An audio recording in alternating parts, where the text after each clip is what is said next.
Ito lang naman ang ulam ko, guys. Ayan o. Salad-salad na dahon-dahon with bagoong and only rice. O, diba? At saka patis na may sili. Ayan. O, diba? Solve na tayo dyan. Nagtitipid ako, guys. Kaya isa-isa lang ang ulam. Pag walang ulam, ayan, may replacement. Ayan. May abasto rin akong sardinas dyan. O, diba?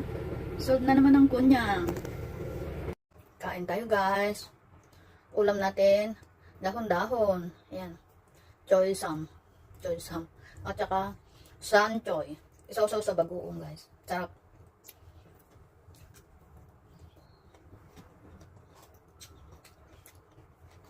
Kahit maraming gulay, guys. Ang kanin ay, konti lang. Okay na. Basta maraming gulay.